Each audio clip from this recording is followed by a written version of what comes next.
Hello, my name is Jeff. This is 2A Self-Defense Law. What we do is we help people understand the law of self-defense in the simplest terms possible. We take the fear out of getting it wrong. I'd like to thank everyone who has wished me well in the past 14, 15 months of my hiatus from 2A Self-Defense Law. And I did something that I really enjoyed. I was one of the board of directors on our local basketball, which I will thoroughly enjoy and remember for the rest of my life. Okay. With the number of new gun owners, I've been getting several questions on a dead YouTube channel of questions. I've been helping a lot of people out. There's also, I've come to the realization that I do need to come back on a once-a-week basis and start talking about self-defense law because there are so many new people. The people have been with me for a while. Whether I've spoken about this before in the past, I think it's a good refresher thing for it to be going through your mind.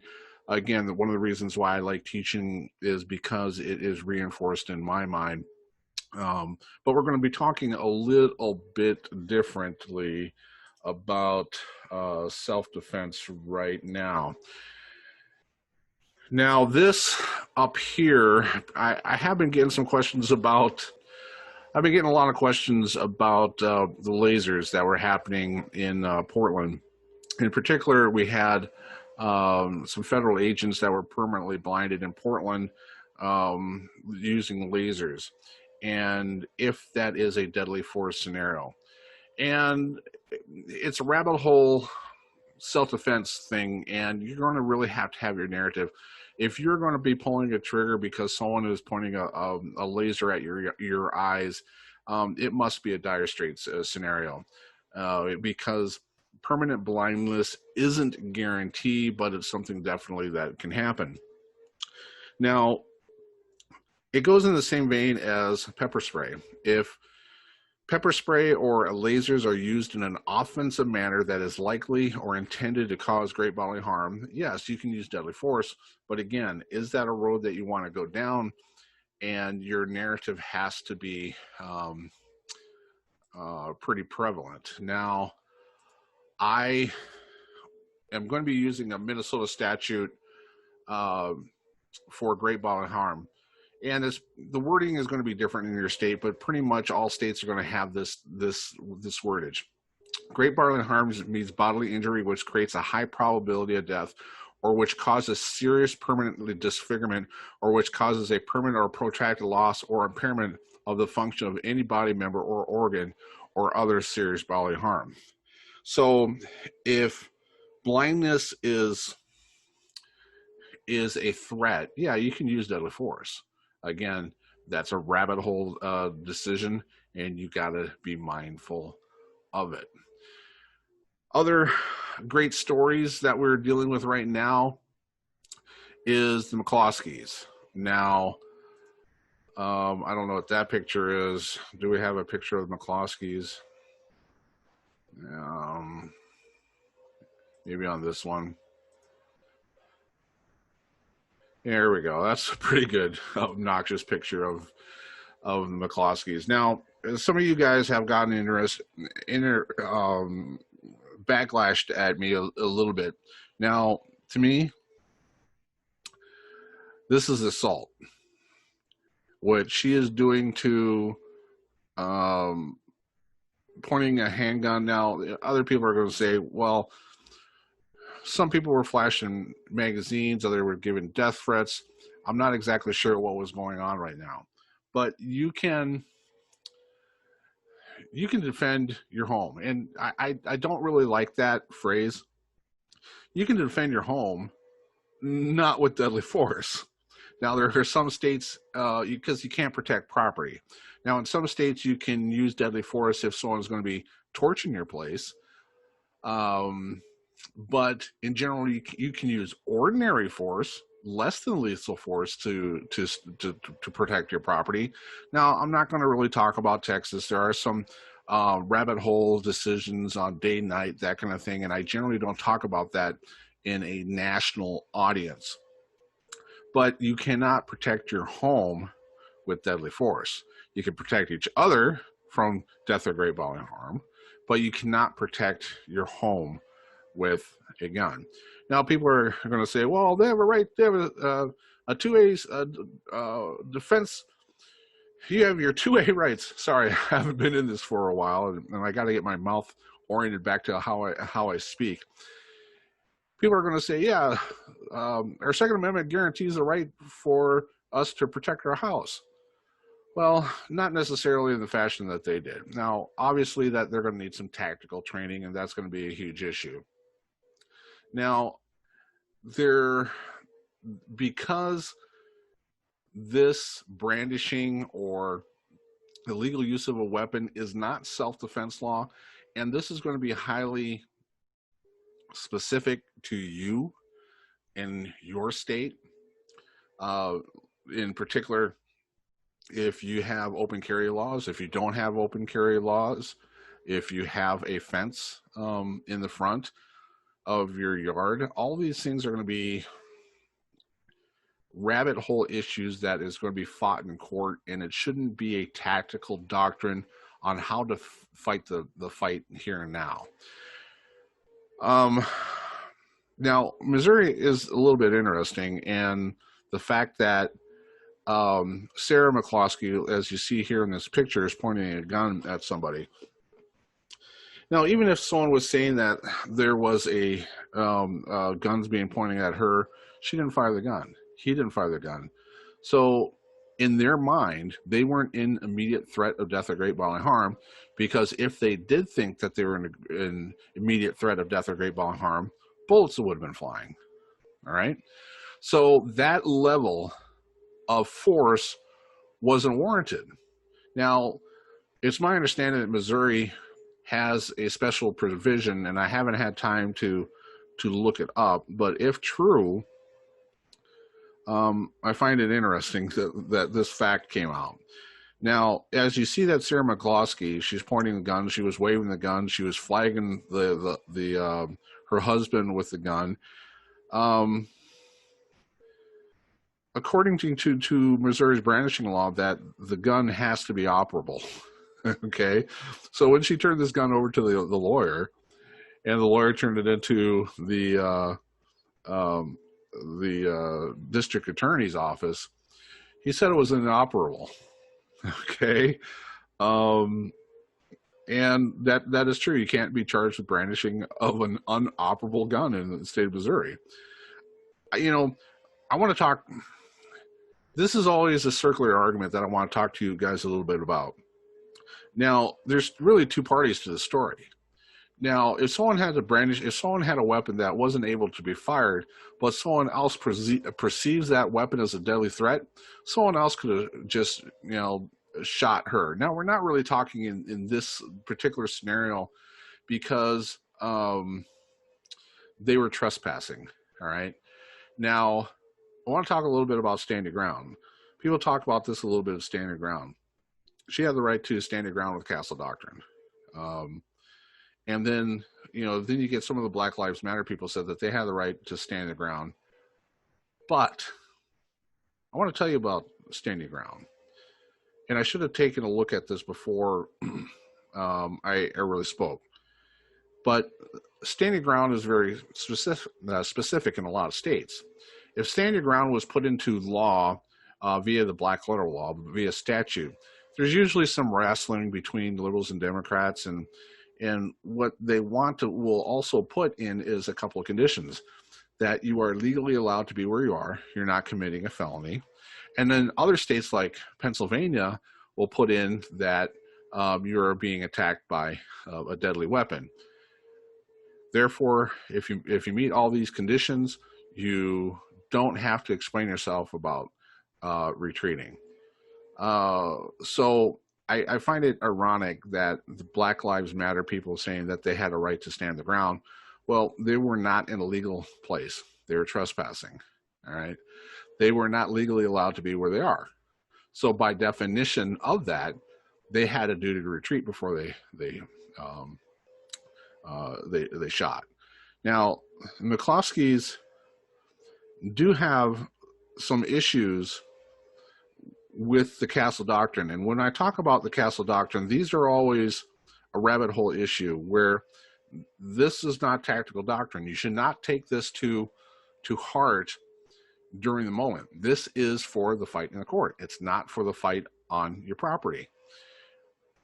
What is their intent? Is it their intent to intimidate? They obviously weren't too afraid, coming all the way down to the street and talking to these people.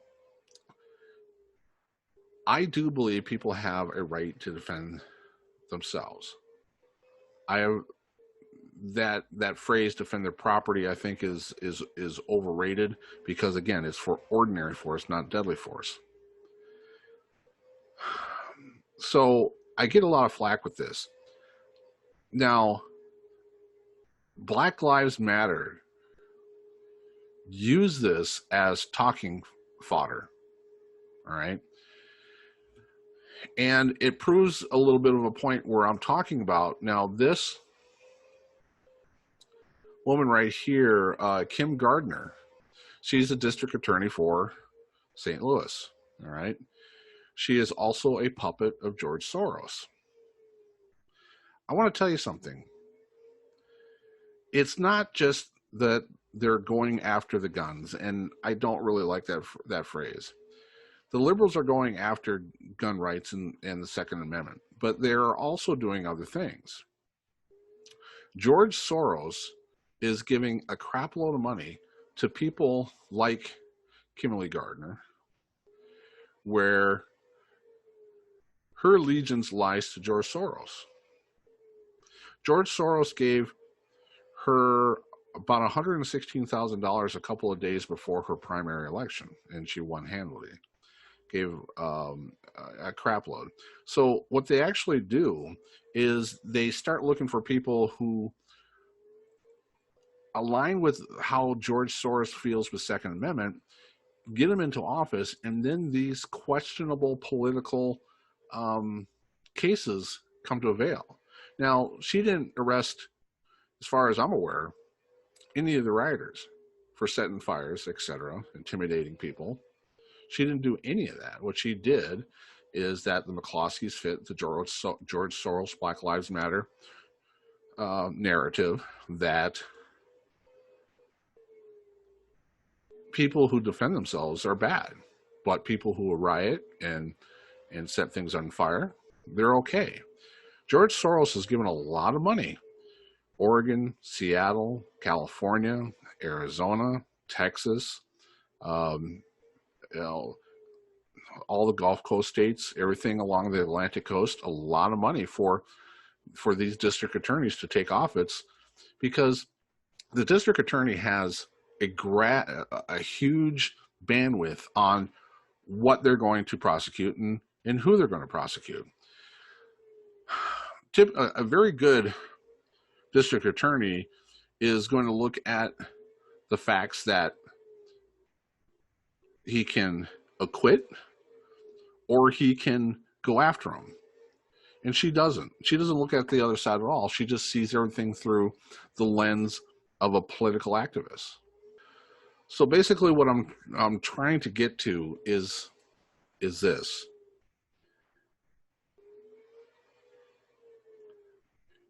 Defend yourself, but defend yourself smartly.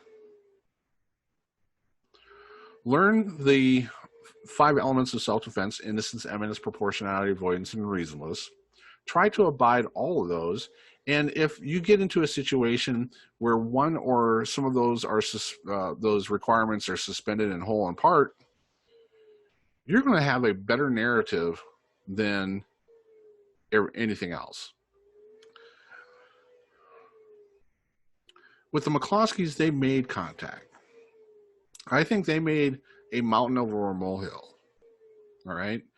If someone came on their property or anything like that, yeah, you may be wanting to get vocal, but just because they broke through a gate, I'm not sure you want to make this big of a deal with it. I really don't.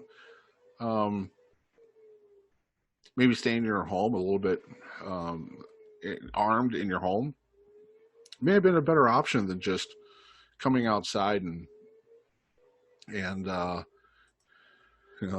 standing there with an AK, an AR-15, It looks like a very base model. All right.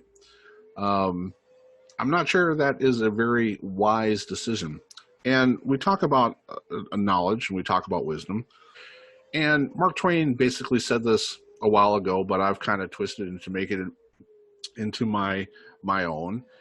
And it basically says that knowledge is confident that a tomato is a fruit. However, wisdom is guided that a tomato has no business in a fruit salad. This is true. It's really true. You need to have the wisdom to keep you out of trouble. Knowledge will get you into trouble every once in a while because there is not wisdom behind it. So, what I am suggesting to you guys, just because it's legal doesn't mean that you should do it. Especially when you're dealing with prosecutors like this, where if they have the political will to test you, they will. Some of these prosecutors will use it as the punishment. Will use the political process of you going to jail as the punishment. Because let me go to the George Floyd case. Keith Ellison, who is a liberal hack in Minneapolis, and I gotta say, I'm just outside of Minneapolis. He is charging Chauvin with murder too. Now, I'm not going to really go over this case, especially since if you haven't seen the video that was just leaked, I'm not seeing anything racist in this. If you are of the ilk, if you're an anti-racist, Marxist, BLM person who believes that just because you're white, you're racist, and therefore this is a racist killing, you're an idiot. I don't see anything in here that overtly says that Chauvin is racist. Now, there may be something on his Facebook page or whatever. If they want to make that connection toward his intent, that is fine. But what Keith Ellison is doing, charging Chauvin with murder too, he might be going outside where he doesn't want a conviction. And what you're trying to tell me, Jeff, what are you trying to tell me? That a political prosecutor is not going to, it wants an acquittal for what he's going after murder too? Hey, you know something, this is easily manslaughter. Okay. And when he had his knee on his neck, you guys do know that was police policy. He was taught to do that. When I saw all three officers on him like that, I knew it was police policy. A couple weeks later, it comes out to be police policy where they would put a knee on him to try to control, because he was on fentanyl, alcohol, and methamphetamine. All right. If you look at the video, he complained of not being able to breathe by walking across the street. Okay. I truly believe he could not breathe because of his own drug use, which does not mitigate Chauvin's what he did. 8 minutes and 46 seconds is outside of police policy. It clearly states in the policy after a few minutes you should put him on the side. Even one of the junior officers, I think he was on the police force for 3 months. How'd you like to be that poor sucker? On the police force for 3 months, and now one of the most hated people in America, or in the world now. This has really taken on to the assumption, because he was white, it was a racist thing. And now even people in Korea are saying that this was a racist act, which there is zero evidence of it being racist. The officers were really lenient towards George Floyd. There was no racial slurs towards George Floyd. And, George Floyd was, they didn't pick him out of a crowd. It was a phone call that took the police to his car, where he was sitting in the car until the police officer happened. And then all of a sudden he started having all these claustrophobic issues and please don't kill me issues, not showing the officer his hand. When you are on fentanyl, when you are on methamphetamine, when you are on alcohol, You are not in your right mind. You are not acting rational. Okay, this guy has several stints in prison. He has learned how to manipulate the system. All right. Um, so I'm in Minneapolis right now. Keith Ellison doesn't want a conviction because it will give Black Lives Matter, a Marxist organization, more political clout to pit one group between another. All right. It's the old Marxist rhetoric. If you are not in the position of power, you're being oppressed. All right. They want to flip the script. They don't want equal rights. They want to flip the script. If you are saying that free speech and individualism is white superiority, white supremacist, we're dealing with a political ideology and not a human rights ideology. All right. You say something racist in my presence, I'm going to call you out on it. Me existing, breathing on white skin, I am not racist. All right. We live in very interesting times, and next year when these guys go to trial, found guilty or not guilty, the place is going to burn anyway, no matter what. And Black Lives Matter will gain more political clout with an acquittal of Chauvin because Keith Ellison is going for a murder 2 charge instead of a manslaughter charge. All right. If you do have any comments or questions, please leave it. Hit the like. I don't ever say this. Hit the like. Make some comments on it. Share the video. And I would like to build a little bit of street cred on this program. And if you like it, share it. Do all those good things with it. All right. My name is Jeff. This is 2A Self-Defense Law. I hope this helped.